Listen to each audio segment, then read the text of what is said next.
Welcome, folks, to the Beer Garden, the landscape podcast that lasts as long as it takes the host to drink two beers. Created by landscapers for landscapers, we're going to dig deep into our industry, sharing a brew and best practices of our trade. So, to kick us off, Brandon, what are you drinking? Great intro, Jason. Today I'm drinking a Corona, the rare Corona. Sorry, I never have any interesting beers. One day I'm hoping that you'll send me some of those nice craft ones that you drink, I'll send you but some. none of that IPA stuff. All right. This is going to be a theme as the podcast goes on. People are going to really Yes, it get to is. know our beer taste. All right. On that note, I am drinking from Denver Beer Company, so local, the Juicy Freak Juicy IPA. It's really hard to get in the shot. So Wow. here we go. Crack it open. Have a cheers.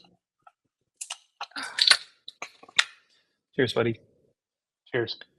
Good to see you again. Great to see you. Oh, that's good. Okay. Excited to chat here with you today. This is kind of a hot topic. One of the most commonly referenced and kind of asked about topics in my experience with the landscapers that we work with and the groups that we facilitate and those sorts of things. So today we're talking about pricing your services. So obviously this could be an entire podcast, like multiple podcasts for an entire series. We're going to try to cram a lot into a fairly short amount of time. So let's kick it off. I guess with the kind of first segment here. So just talking about the importance of kind of square one before you get into pricing. The most important part, in my opinion, is knowing your numbers, knowing where to start. So I'll kick it over to you, Brandon. You want to tell us a little bit about how you view that and how you typically kind of approach the um, starting point for pricing and estimating.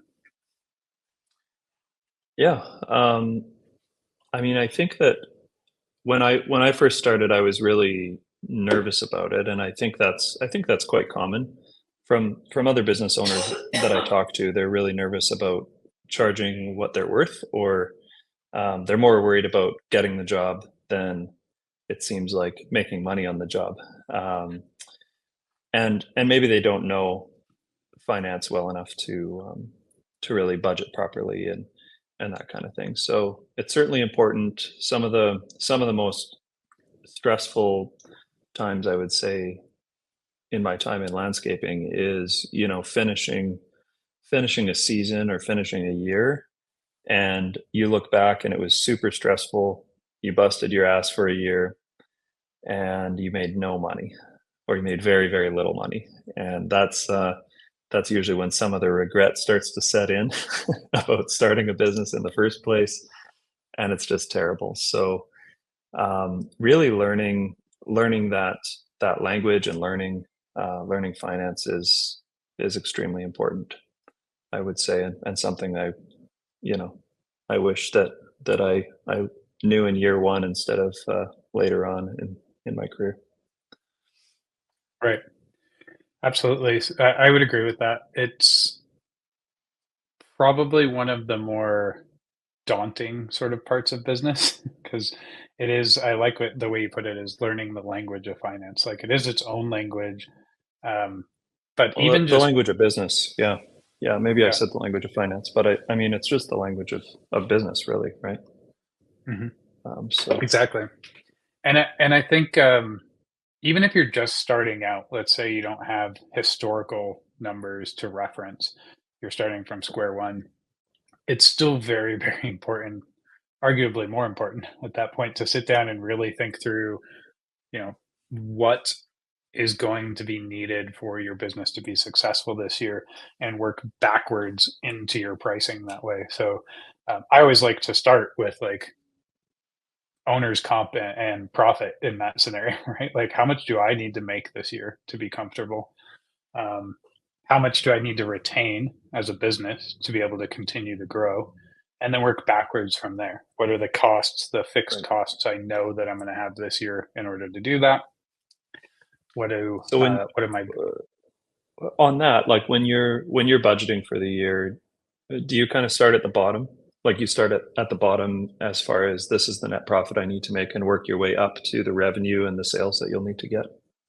Generally, yes, and it ends up being a little bit of, like, back and forth, right? Because 'Cause I'll start at the bottom with the net that I need, or the EBITDA, in our case, that we're often focused on, and then I'll kinda work from the bottom up, and then generally, I'll end up having to go back down and do another pass from the top down, to kinda refine things. But, yes, I typically start at the bottom. What about you? Yeah, same. I will say I am quite blessed to have a business partner and life partner named Michelle, who's a chartered accountant that's been with me from the start. So that's certainly helped me a lot along the way. But yeah, when we start, you know, we'll look at it that way, and then as we pass, take a second and third pass through it, we're considering things like production capacity and that kind of thing. You can't just put a huge number at the bottom and then hit equals and your budget's done. So yeah, there's a Yeah, there's a you bit to it. yeah, and you just touched on something that I wanted to just make sure to point out, which is you said, like, when we make the second and third pass through the budget, Yeah, it's not a one and done sort of situation, and in fact, you'll likely make tweaks to it as circumstances change throughout the year, but without that starting benchmark, you don't really know how to make what changes are how your changes are going to impact the overall plan and ultimately your numbers at the end of the year. And I like to think of the budget and especially those like profit numbers as the destination that we're setting for the year. And the route to that destination might change, but that destination is not going to change. That's where we're heading.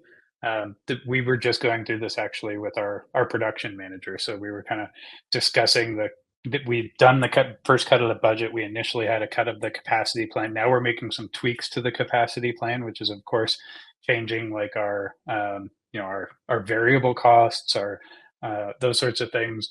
But ultimately, the thing that's not changing is that target net number first at the bottom, the gross profit number, and we may make tweaks to the revenue number as we're finalizing things here in quarter one. We're kind of making some adjustments and that sort of stuff, but we're heading to the same destination, and that's something I always like to point out and keep in mind. right.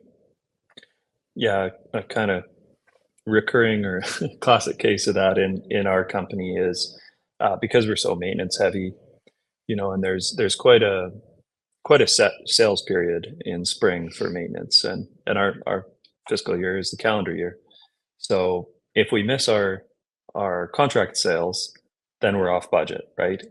How do you pivot? Like how do you change your route to the same destination, as you said? And for us last year, that was just enhancement sales. Like I guess we missed our contract sales goal. We're going to have to really double down on enhancements. Um, so yeah, I was going to say, I think getting started when you're budgeting, like when you and I are budgeting, we at least have past work to look at. Like you and I can look at our last year's budget and the year before's budget, and we already have all of our accounts for our bookkeeping all set up and all of those things, and we have some actuals to go off of and all of that. But I remember back to our first years, and for the guys that are a bit earlier in business, this might help because I think it's so daunting. And most people that start trades businesses, we were just really good in the field. Like we were just really good at the trade itself. And then, we decided, in my case, after a few years, we decided to take the jump and start our own business, but we didn't really know anything about numbers and, how to build a budget and all those things. There's some excellent tools that we'll get to it near the end, but I was just going to say, don't be afraid to partner up with a bookkeeper or an accountant and really sit there and really ask the dumb questions and make sure you start to get your accounts set up in a way that you can understand, because your bookkeeper, unless they're experienced in trades, which is what you should seek out, not just like in other professions, there's specialists. You want to find a bookkeeper that specializes in trades, and they're, they may not set up accounts in bookkeeping that make a lot of sense to you. Um, and so what I mean by that is, like we'll have we'll have accounts that are called like crew consumables, and crew consumables would be like trimmer line and two-stroke oil and these kinds of things. And these are the things that you as a business owner need to understand, and make sure that those things are set up. That'll help you build a budget because you can think, how much trimmer line is that crew going to use for the year, and you can really begin to dial in your budget. So I won't get too deep into the weeds on it, but it's just really important to find someone that can help you get that first one started, so that you can build on it year after year. And we continue to tweak ours, you know, every year it feels like. Yeah, same on our end for sure. Um, and I just wanted we talked a lot about budgets. I had two thoughts really quick. So first of all, as it relates to budgets, I've actually gotten in the habit of building multiple budgets often for the year ahead.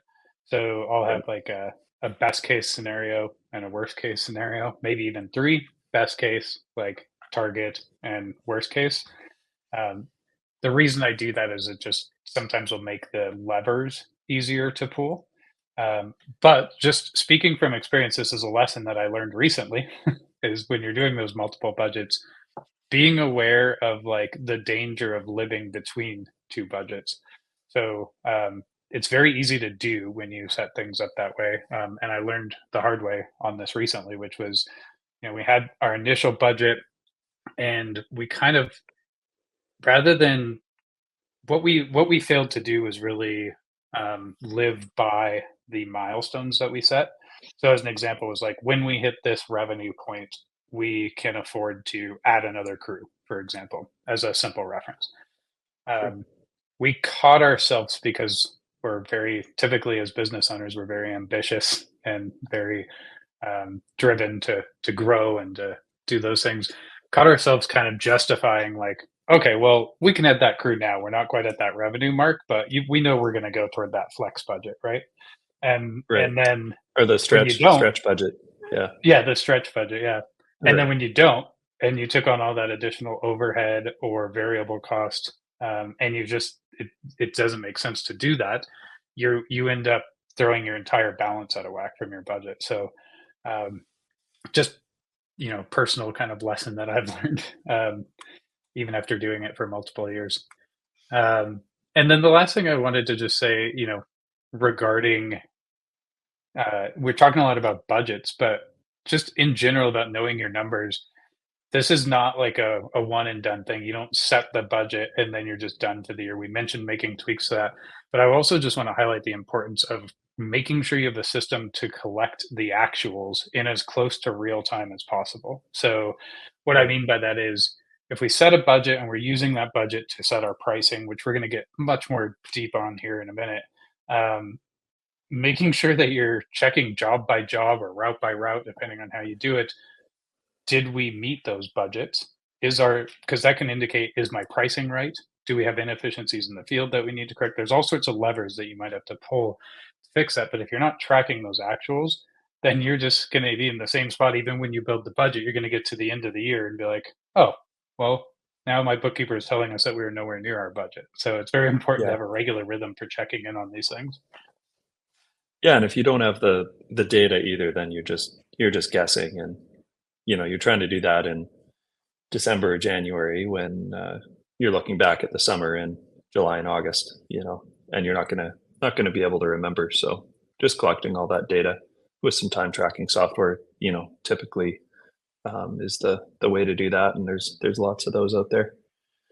Um, what about something that I'm asked about regularly, and I see in I would say in the highest performing landscaping companies that I interact with, through the peer groups that we're in and so on, they're very open with their numbers. Some some companies definitely more than others, but would you say that like what is ACA's take on that? Like, are you pretty open with your budget? If I was to ask your production manager or office manager or whatever, do they have access to, and can they speak to those numbers?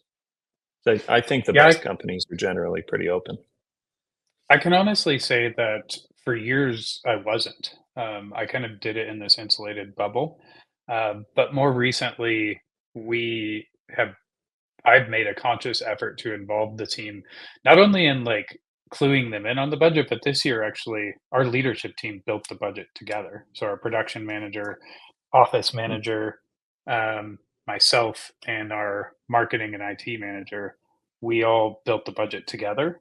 I did a first cut and kind of outlined those key points. Like I said, like this is where we got to land for profit. And then we worked together on it and made those decisions as a group. And yeah, so having them How actually help much with detail? creating the budget. Like, could you? I think it'd be interesting to know how much detail they can actually see. Like, is it just kind of, oh, this is our revenue. These are some high level overhead costs, or are they seeing, are they seeing like wages and the things that you would think traditionally business owners would not want them to see? Like, a lot of business owners don't want everyone to know how much profit they make, or Yeah, they're nervous because they're financially illiterate, maybe, that so they don't want to, they can't share anything with their team because they don't know their numbers well enough, right? more of a I know reason, I you think. are, but yeah, how much detail? Yeah, I think you're right. How much detail can your team see? Every line item and the expenses within those line items, expenses or income within. So every down to the granular level. So when we built the budget together, um, we actually went through and even discussed. It's awkward at first, but we actually went through because we're on a call with five of us on this call, and we're literally like you get to the overhead wages line item, and now we're talking about each other's salary, including mine, like what I'm going to take Right. as an owner. Mhm. So we actually went through and had very productive conversations about that of like, here's where we need to get, here's what we can afford.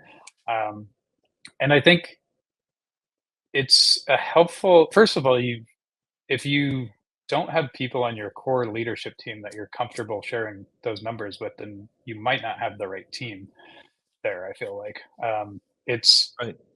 you want a group of people to both help you through the process and hold you accountable to the process, in my opinion.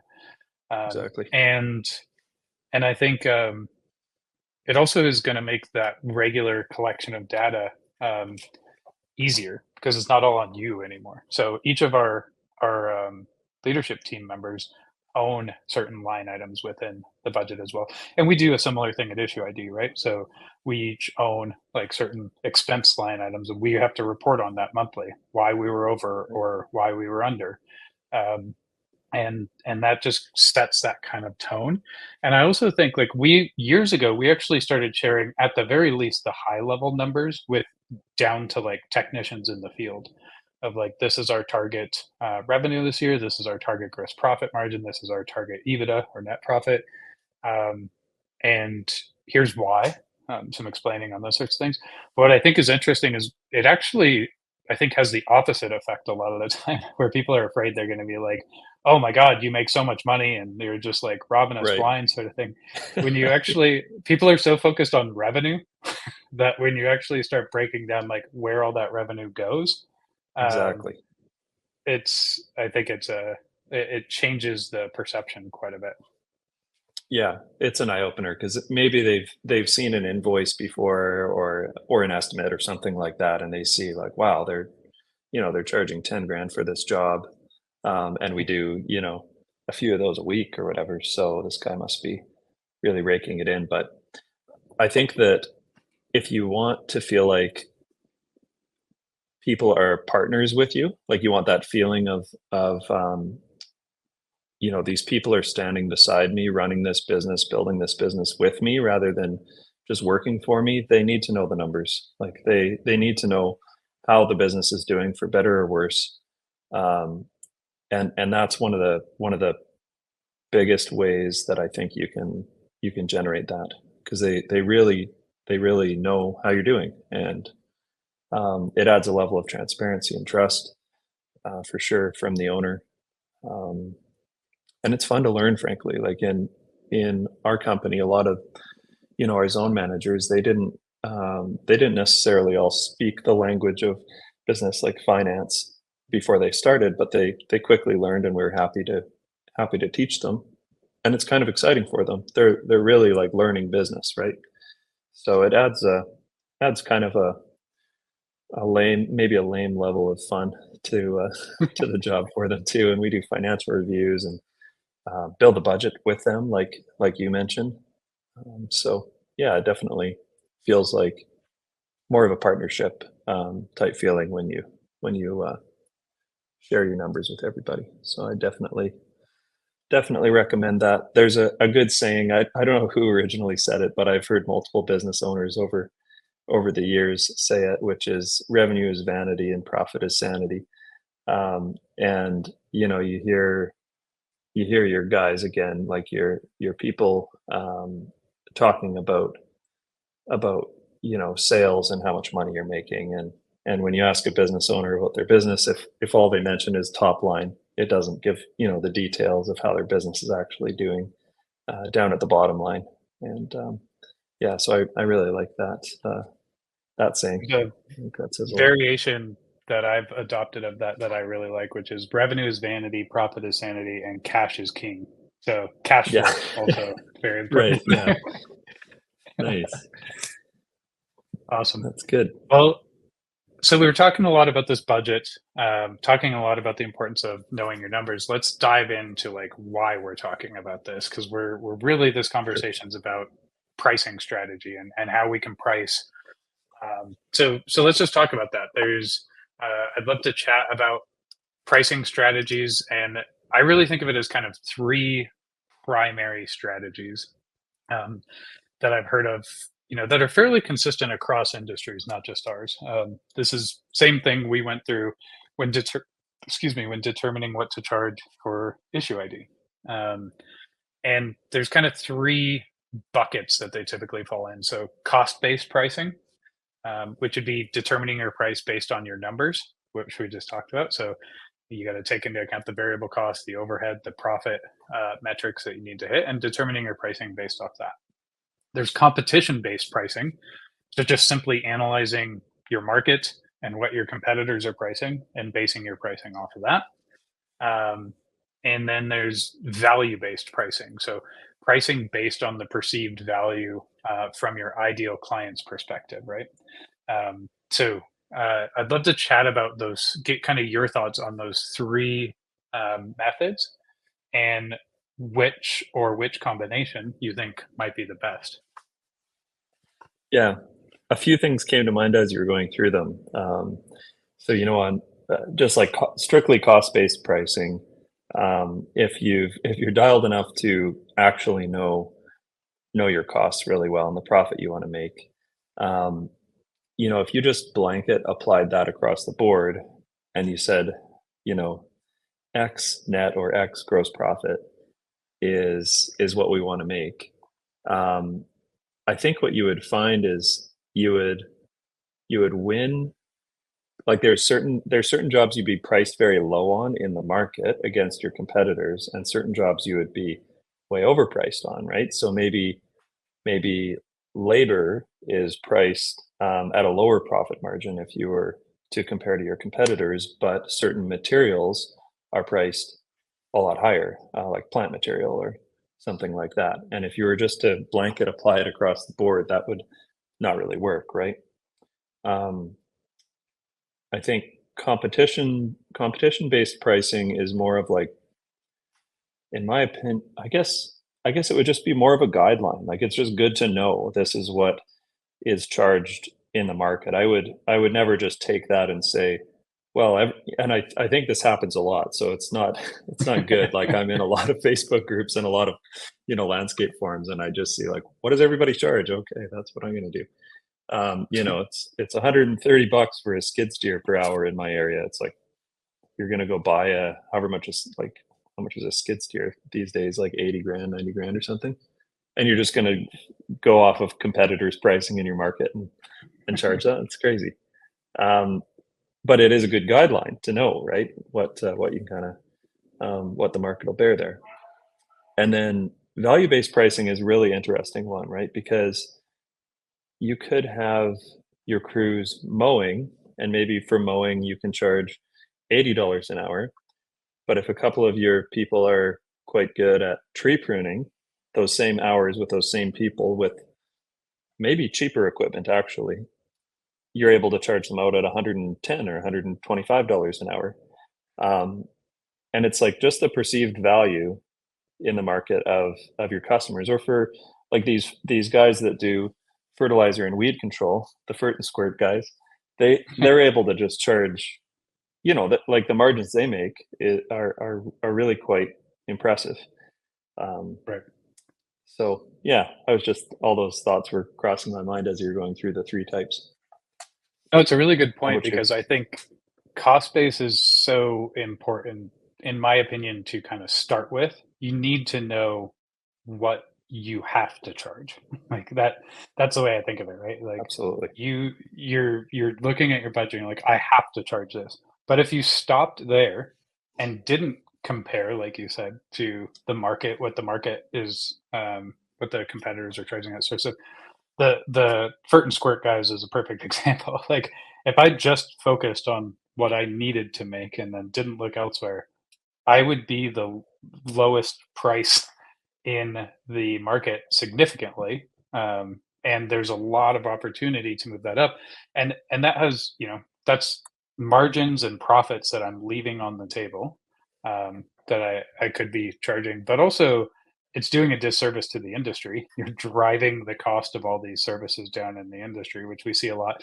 Typically that comes more from like not knowing your numbers and just like picking a number.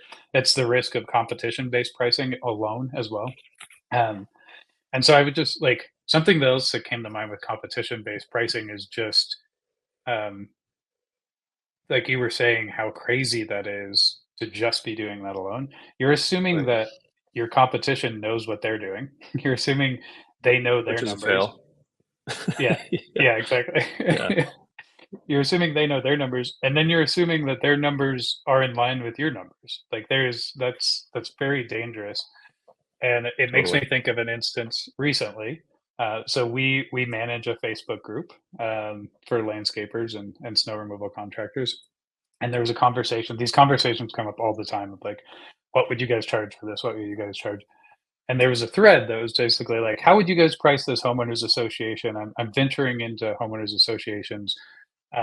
The property says that, that I'm like twice as high as I should be, basically, and I don't understand how people are pricing this much. Well, after further review, after you brought it up to me, the property that this person was bidding on was one of our properties, Right. and, It's happened to me and so before too. which was hilarious. But I would just say, like, first of all, don't assume that your numbers are the same as my numbers.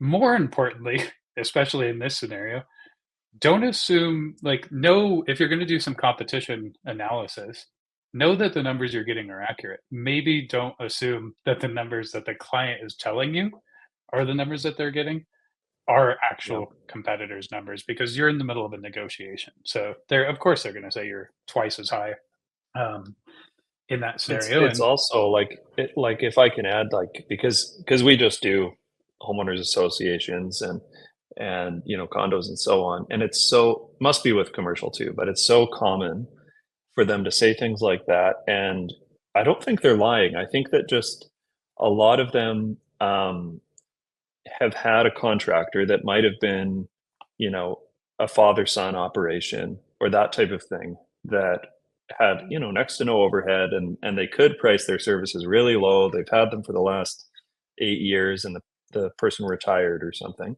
So their budget is set way below market, yeah, and all of a sudden you come in, or, it's, I think it's the worst when it's a new contractor like this person that's just trying to get into this new segment of customers, and then the customer says, oh, you're double the price, and then they're like, oh, my estimating must be screwed up, or something with me must be wrong. It's like, Right. know that if you had time to bid 100 customers, you'd find that a few of them would say you were the cheapest bid, and a few of them would say, you're twice as high and whatever. So definitely a good point there.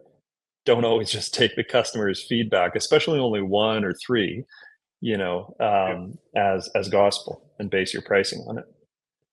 Yeah, well, because you need the other side of that is even if they're not, like you said, they're maybe not lying, but also even if they're not lying, even if they're basing it on the actual numbers, they might actually not be comparing apples to apples. Like you should be doing the due diligence to make sure that they are.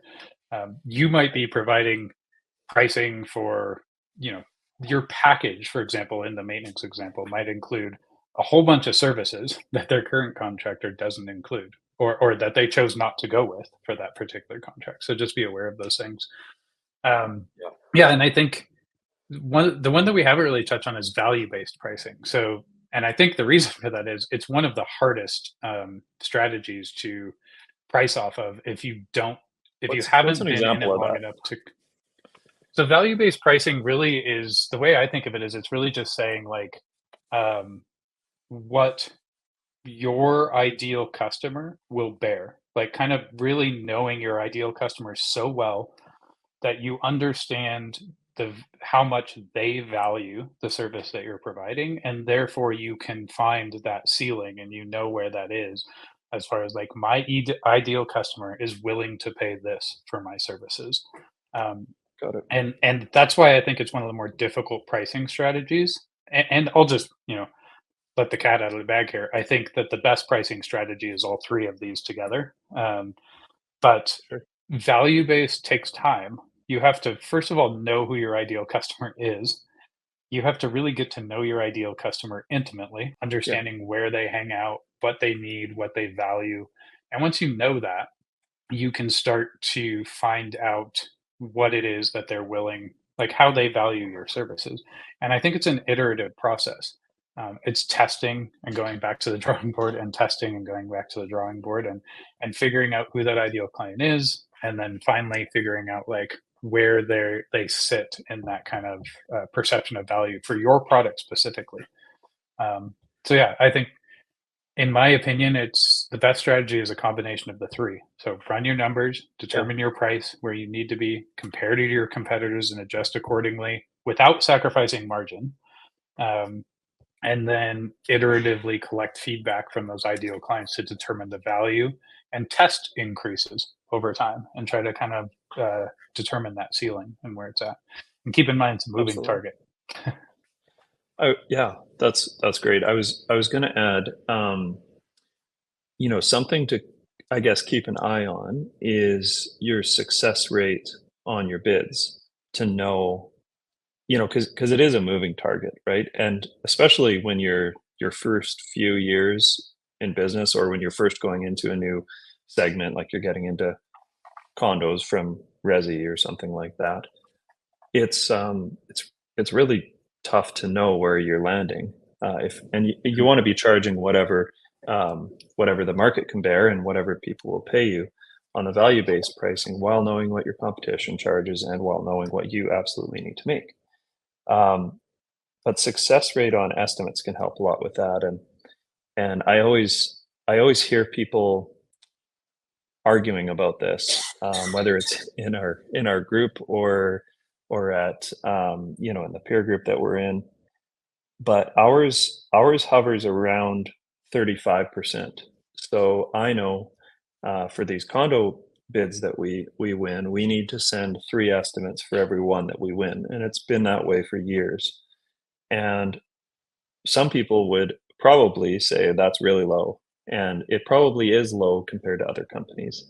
But for me, what it means is as long as I'm good at getting estimate requests, I can filter out the ones that are willing to pay what I need to charge. Um, and so, I mean, if your success rate is 90%, then there's many variables, but one might be that you're just charging a very low amount. And especially if it doesn't meet your cost based, like it doesn't meet your budget, like you're not making enough money, but you're winning 90% of your jobs, Yeah. and on top of that, if you can't keep up with all the estimates that are coming in, it's like, just raise your, that's a pretty clear sign to me. So I think that if we could give a metric, that's a really good one to track, is success rate on estimates. Yeah, and I would, just to kind of think of it through the other side of things, is balance that with your revenue targets, right? Like, your revenue targets that you need to make. So um, the success ratio should tell you, um, the success ratio and revenue together should tell you where you're landing there. So if you're falling really, really short of your revenue target and your success ratio is down at 25%, um, you might be able to decrease pricing if you run the numbers first and make sure that you're still going to hit your margins. You might be able to decrease pricing. Now, I wouldn't say that's the first thing you should do. I would lean more into the value that your product offers. Maybe it's in your messaging, maybe it's in your sales process, those sorts of things. But my point is that you might eventually get to that point where you are overpriced. You find that you're overpriced. Do your competitor analysis. See if there's room in your margins, those sorts of things.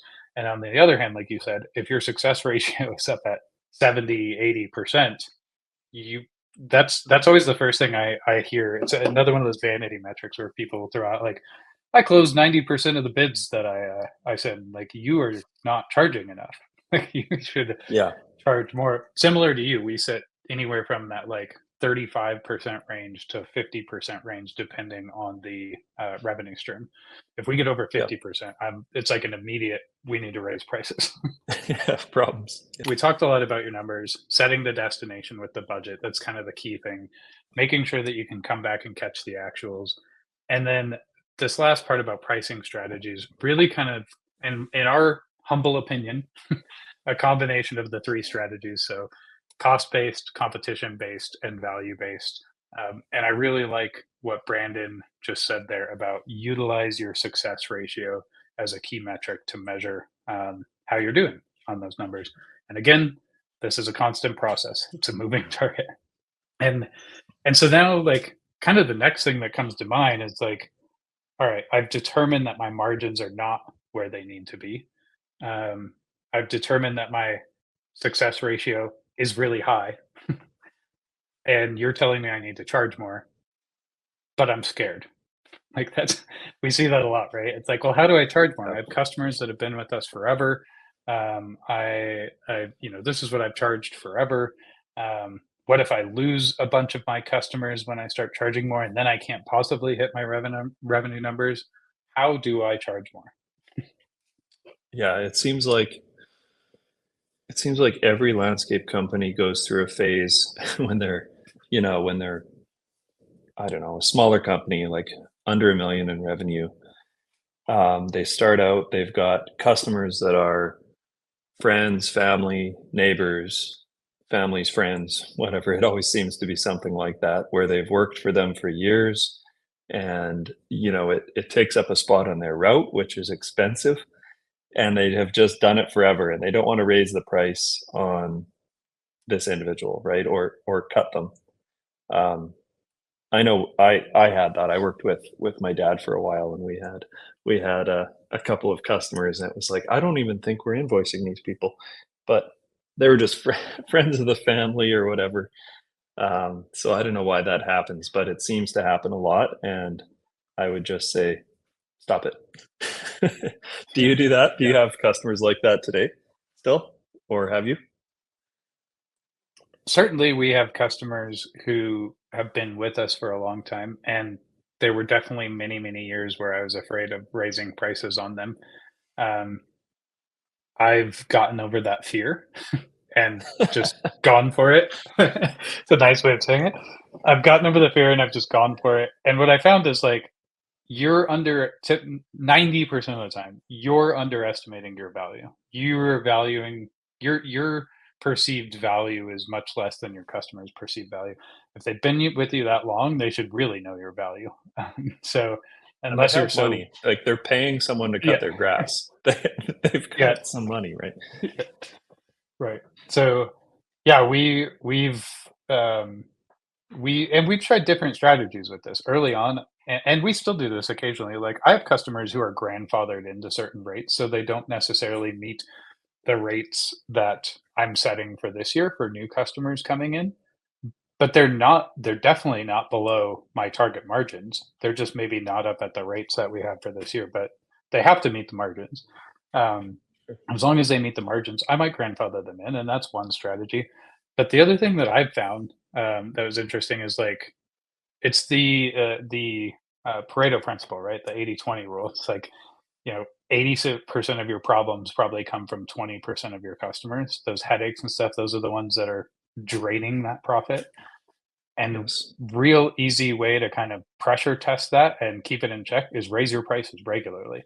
You will lose some customers, but you will likely lose those difficult customers who are only care about price. They don't see the value in your product. They're probably not your ideal customer. So when you raise the prices, you'll thin the herd a little bit. You'll make room for customers coming in at that new rate and that new like benchmark.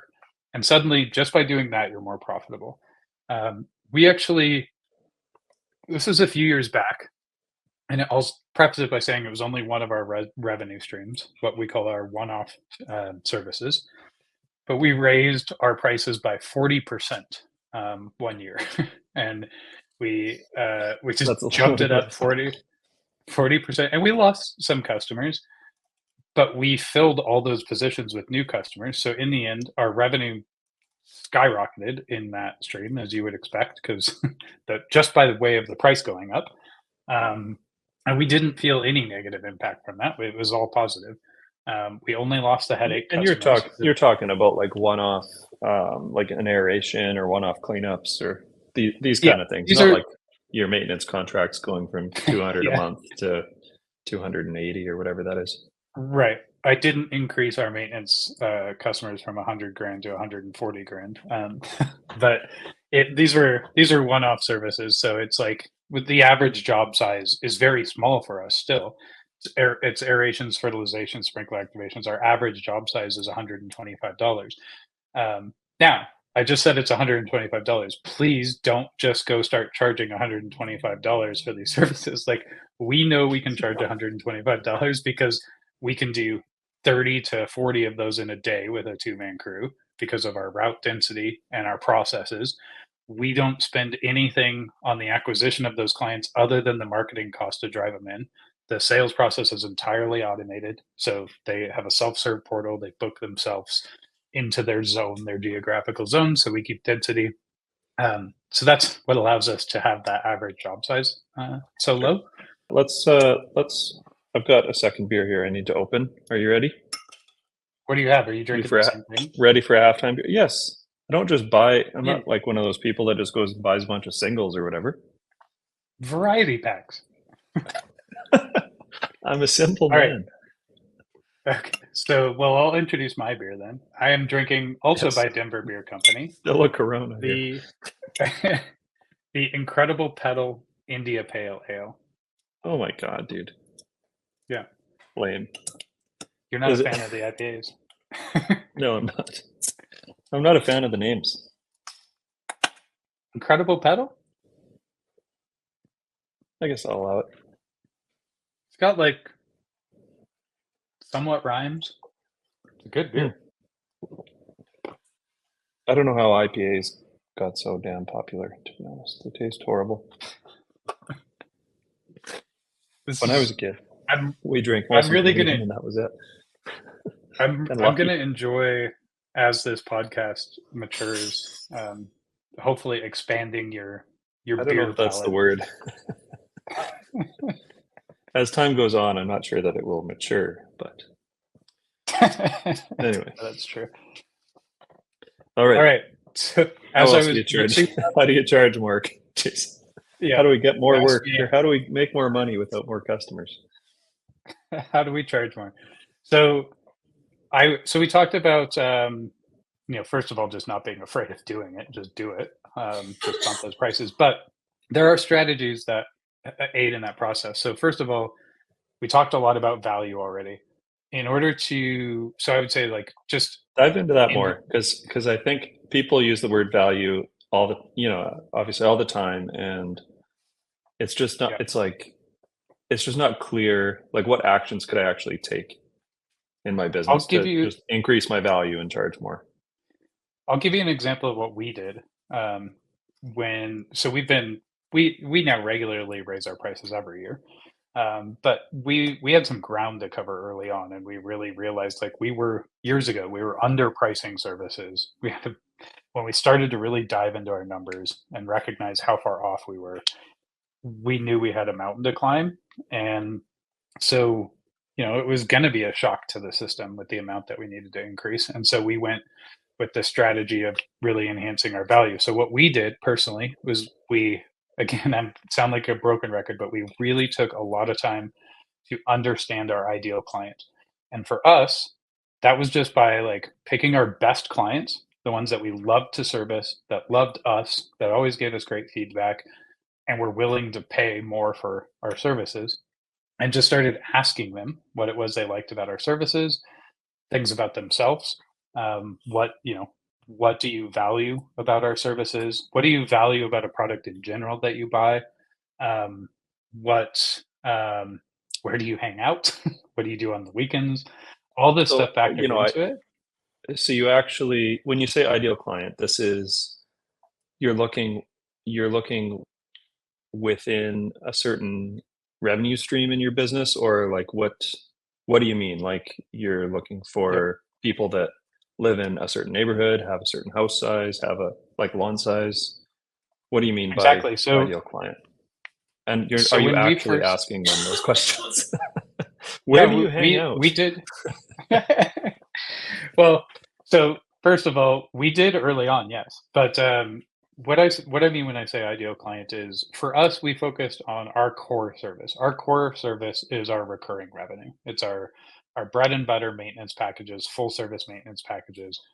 So we Oh were yeah. looking for clients that we were looking for clients that our best clients in those revenue streams. Our other revenue stream, the one-offs that I mentioned earlier, that's just a vehicle to get more customers into recurring revenue. We use those one-off services to just get them into recurring revenue. And I could do a whole podcast on how we do that. And we will. But we focused on our recurring services, and we realized that we have two different avatars for ideal clients. We have the single family homeowner, so not the single family homeowner, the person who owns a single family home, and then I followed. the okay, and then the property managers that we were selling to on um, the homeowners association side. So we focused there. We had two different avatars, and we knew pretty easily we were able to make a short list right out of the gates of the clients that we loved servicing and the clients that we felt really loved us based on the feedback we were getting. So we started there, and then the next step So was we if I can pause you there for a moment, that first step, just for people trying to wrap their head around like what this means. The first step was really just looking at your current clients, seeing who you yes. guys enjoyed working with most, and then saying, what are the commonalities here? Yep. Yeah, so Yeah, the first that's good. step was like, what do we already know about them? What are the commonalities? So those are easy. Like with the internet, it's like age, profession. Property managers were easy. We knew they're all property managers. But like, what are those? Home value, yard size. You can find all this stuff online. Average income, you can find that online as well. Um, and it's not Of like a zip the code or something, a zip code or exactly, yeah. neighborhood. So Okay. it's not the average income of that actual person, it's, like, in that neighborhood. You can find this on Right. the USPS website, the average income, so the United States Postal Service has this information, you can look it up. Um, Okay. and so we gathered a lot of information just by doing what we call data scraping, like just internet, that sort of thing. Then we did some like stalking, Facebook stalking, LinkedIn stalking, like, oh, this person really is really into like bicycle racing. That's like all they post about is bicycle racing. This person every weekend is like out at some sort of like event, whether it's like a food festival, a beer festival, this thing, that thing. Like they like to go out, they like to be social. The Sure. common and then the last step of that was we did ask them. We asked them what they valued about our service. and working with us. Um, we asked them what made them choose us over our competitors, and especially with like homeowners associations, oftentimes they go out to bid every 2 to 3 years. So even though Right. we've worked with them for 10 years, we know every 2 to 3 years there's going to be 2 to 3 other bids on the table, and they continue to choose us. So why do you continue to choose us? Um, and then diving deeper into some personal questions, we did actually ask things like, "What do you like to do on the weekend?" Um, you know, "What's your favorite coffee place?" Those sorts of things to determine, is it Starbucks? Is it a local spot? Like those sorts of things, just to see if there were any commonalities. And some of They those probably things thought hit. they had a gift card coming or something. Well, and that's a good strategy for that because then you can just Oh, it keep gift is. cards on hand and then take them for I gifts see. and those sorts of things, or pick up their favorite coffee. But um, yeah, It's really the about thing just that like who is this person? Like who are these people? And how do yeah, then you can figure out how to connect with them. and what they value. And that was, again, that was our goal, is what do they value? And the thing that we landed on that we kept coming back to, and it was consistent between both customer avatars. Number one thing was convenience and time. Like they I honestly think that we could have done like a worse job at the actual services than our competitors. But if it was more convenient and saved them time and they didn't have to babysit us, then they would have chose us. Um, Gotcha. Now, obviously, your service factors into that, so you have to have good service for them to not have to babysit you. Because the more complaints they get, the more work they have to do. But that was the value. It was all about time, and the more we leaned into time, the more people valued our services, and it dictated the decisions we made as a business. So, let's implement a self-service scheduler. Let's do automatic service notifications so they know exactly when their service is going to take place. Let's do service complete notifications so they never have to reach out with that to us unless they want to. Let's make sure that we answer the phone always within 2 rings so that they're not wasting their time trying to get a hold of us. Like, all Right. these little things add up to convenience and time, and that's what our customers find very valuable. Not every customer, um, Right. Not the but cheapest price, to be clear. Like they didn't say we want the cheapest contractor that we have to call and right. follow up with and text why he's not here and all these things. They just want Yep, someone convenient that saves them time, even if it's a bit more money. exactly right. Yeah, and there's things about that too that are convenient for you. Like, we moved to an auto billing system for all our residential customers. So they just put a card on file and it automatically charges them on the first of the month for the upcoming month's services. That's an example of something that like our customers find very valuable because it's like I don't have to track down these invoices every month and worry about paying you. And it's super great for us as well because cash is king. So we get that payment in Sure. at the first of the month and we're set for the month. Yeah. Yeah. We used to charge at the end, which I just thought, why would someone pay me for services before I performed them? When I started the business, and then I guess I guess I learned what you're talking about, and I just realized maybe I can charge.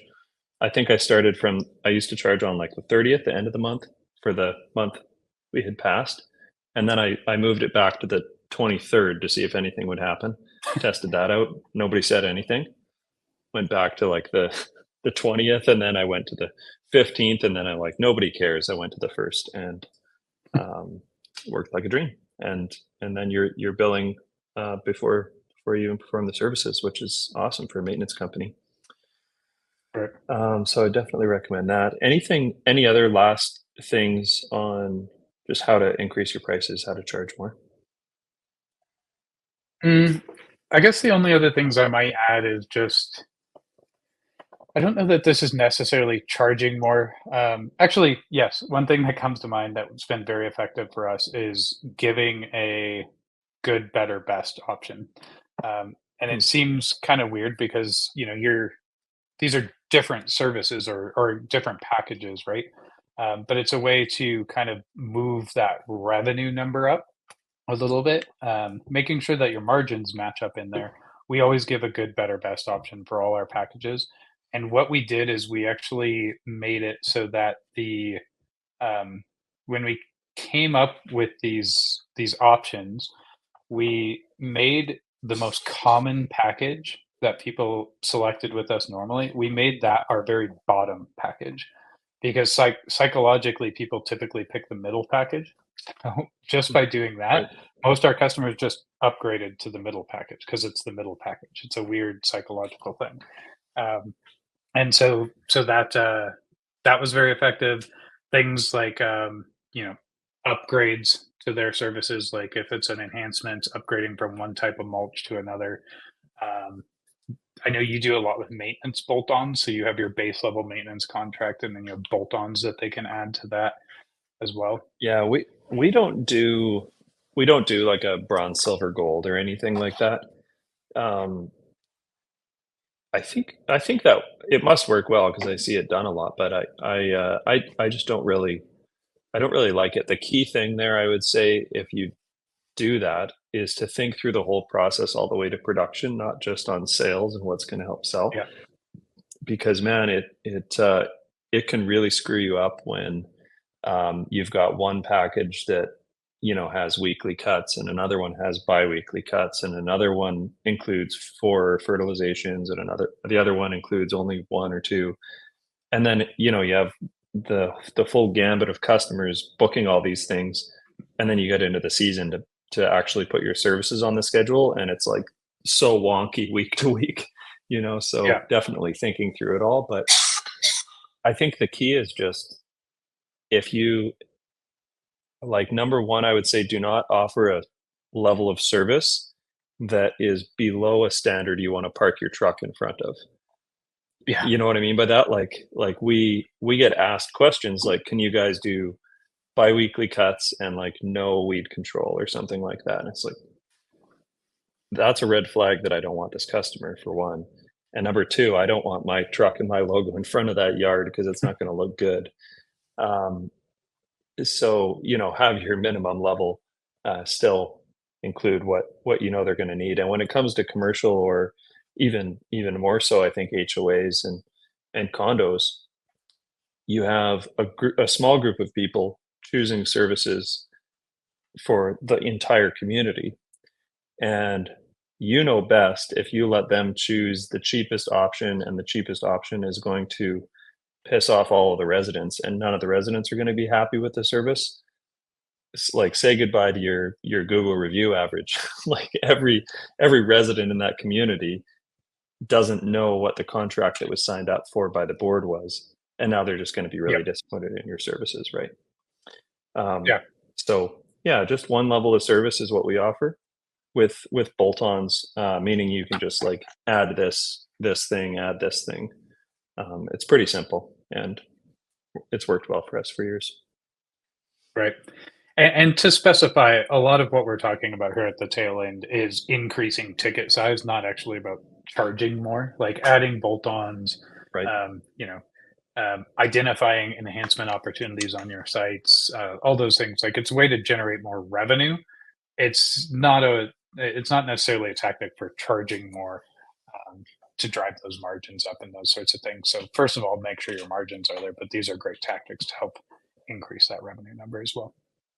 Absolutely. So let's say I've thought through all of this and I'm like, I've got my numbers down. I have thought through the different pricing strategies and landed on my pricing strategy. I've got it fairly dialed. Um, and I'm comfortable with the increase that I've done. Now I like need to make sure I'm consistent in it, right? Whether it's just me doing it, like it was in the early days, I still need to be consistent from pricing one job to the next job to the next job. And even more so when I'm starting to hire people to price these jobs out. How do I standardize this process and make it consistent, um, through my business? How do you standardize your pricing and how you quote? Is that kind of what you're thinking? Yeah, and just different tactics for standardizing it, right? So, like like an example is just like I know both of us do for enhancements, for example. We both just do like a very simple. essentially menu, right? It's a Sure. product and services list that anyone on our team can access. But in order to do that, there's like certain tactics that I have to implement first, right? Um, you and I both do it consistently with like what I like to call bucket pricing for very simple services, those sorts of things. But Yeah. just some different tactics in that kind of strategy, and when it's appropriate Sure. to use the different tactics. Yeah, yeah, sure. So, I mean, on our maintenance contracts, we we measure the square footage of the entire property. We do this with technology. We're not out there with measuring wheels and tapes or anything, but we measure the property. We have the square footage. We have a rate for that square footage, a production rate. So we just take 50,000 times whatever per square foot equals this price for this service. So it makes it quick, which is important to be able to turn bids around very quickly. And you know, to just get to that rate, like the rate that we charge per square foot, there's a lot of work behind the scenes that happens, typically over a winter season, where you're finding your labor rate, you're finding your material rates, what you need to charge for all of these things, and creating that per square foot rate. So there's a lot of time and piecing together that goes into our maintenance contracts, and it takes us a lot longer to turn those around. When it comes Can I to enhancement. Yeah, please. can I hop in there just to ask you to expand a little bit? So I think I know the answer to this from knowing you and your business, but I just think it's important to expand on. You mentioned first of all that like you take the square footage of the entire property, but even more so, like if I understand correctly, you're taking the square footage of specific segments of that property based on the service, right? So you're taking lawn square footage, you're taking bed square footage. Um, Yeah, any roadways, sidewalks, um, right. yeah, everything. So each service has its kind of core input, right? Square feet, linear feet, whatever that thing is. And then the other side of that is um, it's not necessarily just a fixed linear like per square foot price all the time, right? I believe you have like difficulty factors or different elements that might factor into that. Is that right? Yeah, we will for wherever we can. So, um, we've not been able to get that for everything, for every service. So we start with the service. The service the service list might be spring cleanups, bed maintenance, um, cut and cleans, all these things. So a cut and clean might involve difficulty factors like access, if it's really hilly, if it's irrigated or not. If there's a lot of obstacles, if there's backyards on the property, all of these kind of things come into play. And so you can have different production rates, meaning how many square feet per hour can your crew perform that service at, right? It might be 5,000 on one property, but it might be 10,000 if it's, an open school field that's not irrigated or something, right? Depending on Hmm. the equipment you use and all those things. So, what I would suggest to get started is to not overcomplicate it too far. Just try to get a rough, a rough production rate. And if you have no data that you've tracked ever, you can do that by just going out with a stopwatch and literally measuring yourself, right? If you do have some actuals and some data to go back on, then you can measure those properties and just divide the square footage of a property into how many hours it took you to cut it, and now you've got your first production rate to work on. So um, that gets us in the ballpark, and then usually we'll have a person review it for just a bit of a gut check to make sure we're in the right range. Keep in mind our job sizes are like, we're doing we only do we talked about ideal client, like we only do large condo complexes nearby our other ones. We don't do any little ones downtown or anything like that. So we can take more time when the average job is, it's a $60,000 a year contract. type of thing. You're not going to have three levels of approval for a $150 a month residential contract. Same process, maybe a lot more automated, um, and you could speak to that way better than I can. So Yeah. Awesome. I love that. So it sounds like you're using really like what I would define more as like a cost-based pricing. You're just setting you're presetting your templates for that. So you know that like our square footage pricing is this, but it's tweaked based on the job, those sorts of things for each service. So you're really like you're factoring in the expected labor, equipment, materials, and overhead recovery for each individual job. You're doing it because I know your business, you're doing it in a quicker process because you leverage technology and that's right. calculators and things like that. Awesome. And I think that's a great strategy. It's the same strategy we use for our recurring maintenance contracts, both on residential and homeowners association. Some of the problems with that strategy is it takes a little bit longer to bid, especially if you don't have the technology and the calculators. It can, which means it can drive up your customer acquisition cost, right? The more time that goes into the estimate building and all that, you're driving up that customer acquisition cost.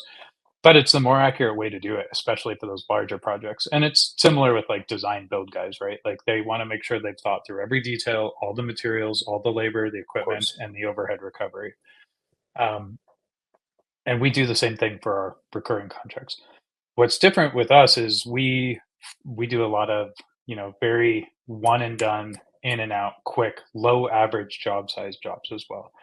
Aerations, fertilization, sprinkler activation, sprinkler winterization, and a lot of our enhancement services. We only do a handful of enhancement services, and we basically want to be those like products, right? So it's very much just like we want it to be as consistent as possible, as easy to estimate as possible, easy to price as possible.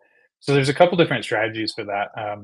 And this may be a fairly unpopular opinion for a lot of the guys who are used to just working on the big jobs and stuff like that. But I've found a version of unit pricing. Unit pricing gets, I think, a bad rap, and rightfully so. Unit pricing should not be used for very complex services, larger average job size, that sort of stuff. And unit pricing is just charging based on specific units of measurement, so per square foot, per tree, etc. Even then, I very rarely use true unit pricing. I use what I call like bucket pricing or unit pricing with difficulty factors. So it's like a bucket pricing example would be like if we're talking tree removal, like small tree, medium tree, large tree. So it's like a small tree is Sure. between, um, say 8 to 12 feet, medium tree X to X, and Right. and that's typically how we'll price those very simple one-off jobs. And the reason we started migrating toward that is, again, knowing our numbers. We started tracking the variance between jobs. Like maybe this tree removal is in a backyard. Got to take all the equipment back there, or tree planting, right? I've got to take all the equipment back there. There's areas I have to move to, that sort of stuff. So we would kind of rate these jobs like this is clearly a difficult job. This one is like a very easy job. And we would start looking at the variance between all those jobs, and it wasn't significant at all for those jobs in our Mm, margins. totally. So Yeah. we that's why we jumped to this kind of bucket pricing. And where it was difficult, we just segmented it out. So small tree, medium tree, large tree. And that's been very effective for us. Same thing with our aerations, our fertilizations.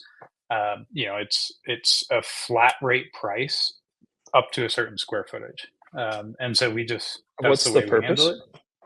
Like, what's Purpose, the yeah, and what's the alternative? Like, just to be clear, like, what's the I know what it is, but the way that you see it done most commonly is what? yeah, yeah. So a couple different things. The way we used to do it was we would go out to the property for every one of these jobs, and then we would take some measurements and provide a price based on that. Or we would take an aerial view and go through all these different things. Either way, there was like someone from sales and estimating going through and figuring out the price for this, and providing the price for it. But again, these are very low average job sizes. Um, the advantage of doing it the way that we do it is it has taken out all of that sales time. So for us, for all those services I just listed, the one-off services, aeration, fertilization, those sorts of things, the salesperson never touches it. the customer does all the work for us. Because we flat rated it, because we've come up with these buckets, the customer goes on, they choose their zip code for our density to our self-serve portal. They choose their zip code, they choose their service. The price is right there, just like a e-commerce style. They book their service, they put their credit card on file, they pay us, they check out, and then we show up to the service. Um, so so for those sorts of things, we found it very effective. It decreases the customer acquisition cost, which means our margins stay higher on that work. And again, the variance was not significant enough to make us concerned about it. If there was a higher variance, I would move to more of a cost-based pricing model. But there just wasn't enough variance to make it matter. And as long as we set And the by that, price on, by variance, you mean like if that aeration, for example, for that size of yard, if on one house it could be $60, but on another house with a dog in the backyard, it would be 400. Like if the range is too big, then you would yeah, either not provide that type of pricing, or you would opt like what to on the high end or something. yeah, that's ultimately like that's a quick way of looking at it. Ultimately, what I mean though by variance is our profit margin variance. So when we looked at Mm. every job at the end of it, and I look at that 5,000 square foot yard that we just aerated versus that 3,000 square foot yard that we just aerated, and that's typically the range in the neighborhoods that we're Right, servicing. sure. That's like the biggest range.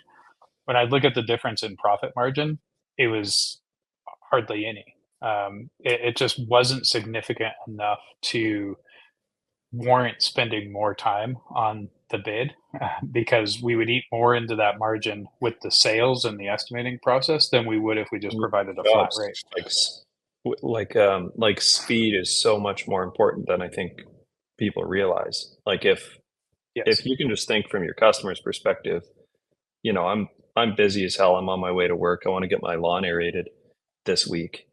I just want to call a company or go online ideally and, type my address in, get a quote and hit accept. I don't care if it's $60 or $75 or whatever. Like I'm not going to try to get three quotes and all this stuff. Um, Maybe some customers are, but in either case, I definitely don't want to go to ACA's site. It tells me they do aerating. Then I got to email them. Then I wait a day to hear back that, yes, they'll prepare a quote. They're going to come to my house later this week, measure my yard, look at it and give me a quote, 7 days later. Um, and I think that's still what a lot of companies do, is things like that. Like yeah, I'll come have a look, or we'll send someone over, or that type of thing. And it just kills you. If they even show up. I mean, that's the other Well, side of it. yeah, that's true. Yeah. I Yeah, mean, and it's this just business it's thinks it's come in costly. such waves. Yeah, Yeah. It was very costly, and again, the reason we it sounds silly because 'cause we're talking about, like I said, an average job size of $125, and a lot of people listening to this are probably like, "Well, why even do those services?" But we first of all, they're very profitable for us. The margins on that, are very significant for us. Again, we're knocking out absolutely. 30 to 40 of those a day with a two-man crew, um, and in addition to that, it's our foot in the door for our recurring services.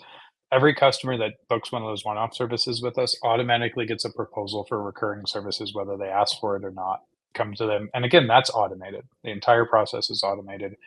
Um, the follow-ups on that proposal are automated. So I'm not suggesting it's like an easy way to just like hop right into it with the full system that I'm explaining. But if you can figure out a way to ensure density, ensure that your margins are going to be there, that's ultimately what you're at. Density helps you ensure that your margins are there, that your revenue per man hour is where it needs to be. Then I think it's a viable strategy, but only if you can make sure that those things are there. Again, it all comes back to those margins and making sure that you're meeting your margins. Absolutely. Yeah, I would say a good 80, probably more than that, 90+% of our enhancement services, because we don't do design build construction. Our enhancement services are just fixed price, unit price things like we have a menu basically, right? Um, so when someone emails and says, here's a picture of our lawn, we need it resodded. Um, we can look at it, assess if it's, assess how many square feet it is. We have a minimum built in. It's like on our menu almost. Like that's the analogy I usually use. It's like a restaurant menu. You just look at it, look down. Here's the price. Boom, here you go. And our zone managers can just reply to the email right now or answer it while they're on the phone with the customer. This is how much we charge for that. And it's, that's how you win jobs, and that's how you keep good Yeah. margins and churn out a lot of work. So when Yeah. it comes to And enhancements, it's the only way. even if you don't use that unit pricing, or what I like to call bucket pricing, which is just a more granular version of unit pricing, even if you don't use that as the final estimate, you can use it to qualify bids, right? So the square footage of sod is a good example of that. Like that doesn't scale linearly for us, because we need to account for mobilization, we need to account for overhead recovery, those sorts of things, disposal, even variable costs there. And so it may be, I don't know, 4.50, $5 a square foot at this size, like up to a certain, like say 750 square feet. I Sure. don't know, I'm just making numbers up, but it might be different from 750 square feet to 1,000 square feet. And again, like the way I'm determining those buckets and the prices for those buckets is a cost based model. I'm going through and figuring in like all the things that I have to factor in: labor, equipment, materials. But then I'm just coming up with the buckets that I can present to the customer, um, to be able to purchase those items. And sometimes if I can't get those buckets really nailed, then I'll just provide unit pricing to qualify the deal. So I'll say we're roughly on average around $7 a square foot or whatever the price is, right? And then Sure. we'll provide you with a more formal estimate. The advantage of this strategy of pricing that I've always liked, I love the again, convenience and time is all what our customers are about. It allows us to set up self-serve models where the customer can just come in and buy it as long as the price is set right there. It cuts down on the costs of providing the bids for these services, so we can focus more on the providing of the services. Yeah. Beautiful. Yeah. So one of the Oftentimes your customers can estimate it themselves, right? You just say, oh, they're this much per square foot. They can just, they can get right, pretty damn close to a price themselves, which is yeah, great. yeah, and I would never count on their measurement for the final No. price, but it gives them that ballpark range in their head. Yeah. Yeah. And I did want to mention some tools that we found helpful for these things, because I want to make this as tactical as possible. And I know I went off on a big tangent. I'm really passionate about like all this technology and automation and stuff like that. But some Yeah. tools that are really good for some of these different strategies, you know, LMN is an obvious one, especially with the cost based pricing, those sorts of things. Like it's very good. You build out your product and service library. Um, you're tying all your estimates back to a budget. So what we talked about at the top, like everything's tied back to your numbers, making sure that you're bidding on your margins and all those sorts of things. So great tool. Um, There, I'll blo- add to that on because I've used LMN now for, I don't know, 5 to 7 years, I'll say. They're fantastic for making your budget on. Like if you have no idea where to start on getting a budget built, I think they have a maybe a free version or a pretty cheap version to get started with on their estimating too. But you can build simple budgets to get going with, and then they have wicked workshops. Like Mark Bradley's the CEO, and he travels around North America doing workshops. They have a lot of online webinars and recordings and things like that to teach you all those things in detail. Not even specifically about element, but really just the concepts of them. So I would definitely recommend it for budgeting and estimating. It's yeah, some of the we'll have best to see out if we there, can I'd get say. get Mark on sometime as a guest. Talk about For revenue per sure. man hour. Yeah, definitely. Very smart dude. Another great product is Deeplon. So I talked a little bit about like finding ways to speed up the estimating process. This is, if you're basing off of square footage, those sorts of things, Deeplon is a great tool for a bit of auto estimating. So you can set this up on your website. Really good for residential, especially. Like customer enters in their address, they can go in and trace around the border of their yard. It's going to spit out the square footage, tie to your pricing on the back end, and give them a price automatically. So great tool for that. Yeah, Um, that's the and future. the guys from Deeplon are awesome too. Another potential guest in the future as we start to bring in guests. And then I have to mention Issue ID. So Issue ID is a product that Brandon and I built, mostly revolving around kind of site management, and so therefore a lot of like enhancement opportunities. So identifying enhancements on your property, snapping a photo of them, pinning the location, having that list that we talked about, that templatized product list in there, so that you can speed up the process of bidding these things, and give your customers a self-serve option, as we discussed earlier. Um, Absolutely. Anything you would add to that list? Um, I'm sure we're missing some. yeah, I mean, we got measuring down with Deeplon, um, budgeting, estimating, time tracking as well. By the way, we have no actual like affiliation or anything with Deeplon or LMN.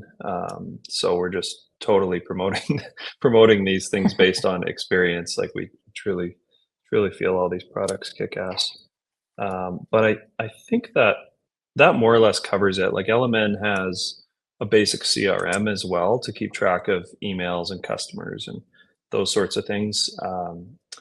We Jason and I both venture venture into some pretty crazy territory with what we need from a CRM and for marketing and things like that we've not been able to find in some of these other products. So we also use HubSpot, um, specifically for that, for estimating and or not estimating, sorry, marketing and just keeping track of all our customers, emails and so on. So that's another one. But besides that, I think, yeah, Issue ID, LMN, Deeplon, those are all really good suggestions. Awesome. How you doing on your beer? Slowing down slightly. I'm 40% remaining. Is that 40%? Yeah, 30. Okay. I think Yeah. it's Is it last call? last call. Time for last call. Right. I'll pick up the pace. No problem. Awesome. Well, it's last call. So what we always like to do in last call is just kind of recap our key kind of takeaways from this episode. Again, we want this to be as tactical as possible. Hopefully, you found some value in it. But let's get you first, Brandon. Just kind of what are the key points that you took away from this conversation that you think could be tactically implemented for our listeners? I think the first one was just a reminder on finance and how dialed that you really need to be as you grow your business. Um, you can kind of get away with things when you're small and starting out, under a million for sure, but beyond that, like the speed at which things are happening is really fast, and if you're not paying attention, you can get yourself into some real trouble. So I think that just that financial literacy piece that slips slips a lot of business owners' minds when they first start out. That's a really important piece. I think this for a second one, I would say just on pricing your services and watching success rate as a KPI. That's a I think a pretty valuable one, and I would suggest that it's very important to keep track of. Um, a third one, I don't know. I had one in mind, but it kind of slipped my mind. I guess just I think the concept like this was actually a big one for me being primarily a maintenance contractor. But once we switched gears from piecing our estimates together for enhancements, and we switched into standardizing our pricing and having like that menu. You called it bucket pricing. When we switched to that, it was like adding fuel to the fire, you know, like we became a lot more profitable. We started tracking, tracking that as a revenue stream separately.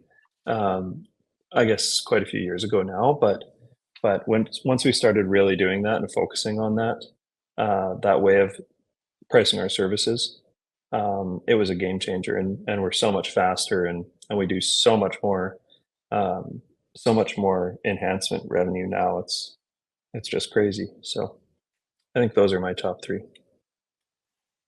Awesome.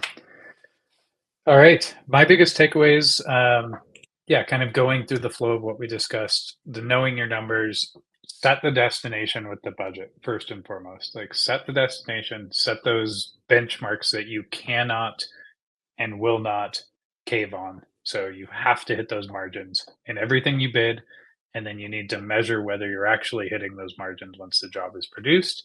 So start with the budget, set those margins, and set the benchmark. Um, Next is, um, I just want to reiterate, like, my opinion, take it for what it's worth, but use a version of all three of the pricing strategies. So start with your own costs based on your numbers, compare it to your competitors to make sure that you're within the range of the market, and then test and get feedback to determine the value that your customer perceives and what that translates to in dollars. Don't be afraid to charge more. Just do it. And again, lean into that value. But in order for you to lean into that value, you have to understand your ideal customer. And then finally, um, yeah, don't be afraid to try different strategies for different revenue streams in your business. So um, I really like bucket pricing or bucket pricing, unit pricing for some of the more simple services. Do not try that for more complex services, things that will have a wild variance. Please, I don't want to be responsible for that. Um, and Yeah, and do we need when you're disclaimers determining, here? We are not yeah, accountants. We are landscapers. yeah, need to cover our ass a little bit there. But the and then the other side of that is even when you're determining the pricing for those buckets, make sure that you're using a cost-based model. So you're determining like what is the labor, the equipment, materials. Don't forget about your overhead recovery and leverage the tools that are out there to use that. Again, LMN, DeepLawn, Issue ID, use those tools. And yeah, so we're at last call. Want to do a final cheers? We're Absolutely. gonna get kicked out here in a minute. Okay. Cheers. Cheers, man.